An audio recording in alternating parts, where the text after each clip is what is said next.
I genuinely don't know what to make of Don't Look Up. On the one hand, there are a lot of things about it that were a really great achievement. On the other, I'm confused about their editing choices, particularly when they decided to put on the screen that yes, it is a real organization. It felt really gimmicky and not in keeping with the rest of the film. But that aside, and apart from a few dull moments and repetitive scenes, it was okay. It was thought provoking. You could tell it was a high production value. It didn't feel cheap. There were some good. The editing with the information on the screen was appalling, but there were some really nice editing and segues and transitions into pictures of the comet. Um, it was hit and miss, which ironically is very much like the comet. The comet. This film was, of course, released this year in 2021, directed by Adam McKay, and needless to say, it has a stellar cast, including but not limited to Leonardo DiCaprio, Jennifer Lawrence, Meryl Streep, Kate Blanchett, Tyler Perry, Ron Perlman, Ariana Grande, Himesh Patel, Melanie Linsky. I could go on. Absolutely fantastic cast, and it doesn't feel like they spent the budget on the cast. You know, there are a lot of films that have this phenomenal casting, and you can tell that that's where the majority of the budget went. That's not the case here. It does feel like, like the budget was spread evenly between the set designs and the locations and the casting and some of the editing, some of the special effects.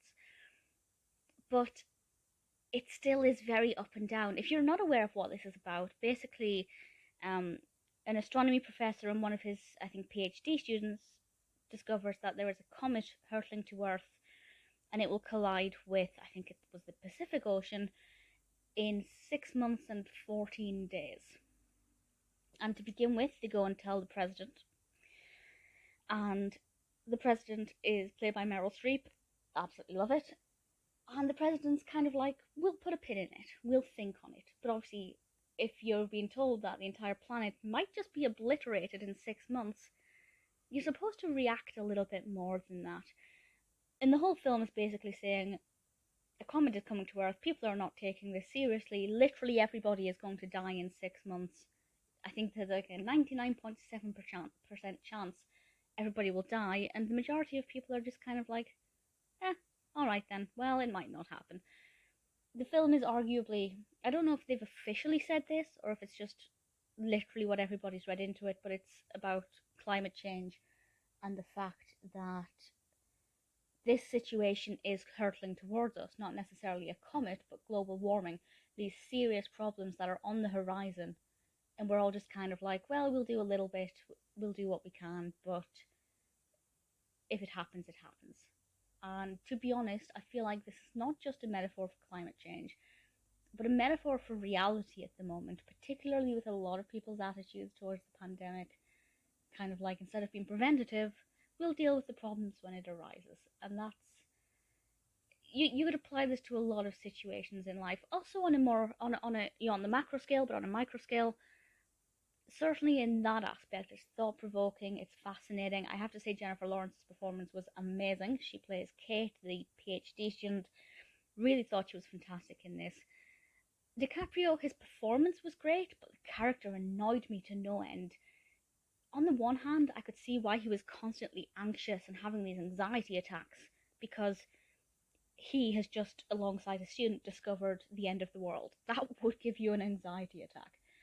But I also feel like he just was bugging me a bit too much. I don't really know if I have a logical reason for why he was annoying me. I just wanted to tell him to get a grip. But maybe he and Kate were the only two reasonable responses to what was happening. I don't know. There were a lot of really great things about this. As I said, some of the scenes were repetitive. It slowed down the pacing. I believe it was over 2 hours. It was definitely far too long. They could have chopped about 20 minutes out of it, and it still would have delivered the exact same message and the exact same emotions, but in a much more condensed and watchable and satisfying approach. Um, Acting great, casting obviously fantastic.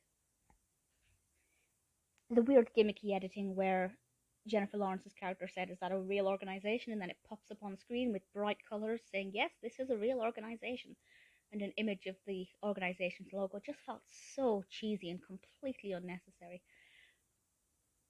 But hit or miss, mostly hit, but it's not perfect. It's not as good as I've heard some people say it is, or what other people believe. For me personally, I'd say watch it. It's thought provoking, but they could have cut it down and it would have been just the same message, not quite as tedious, a lot more condensed and concise, a lot more powerful, not awful, not perfect, pretty much in the middle.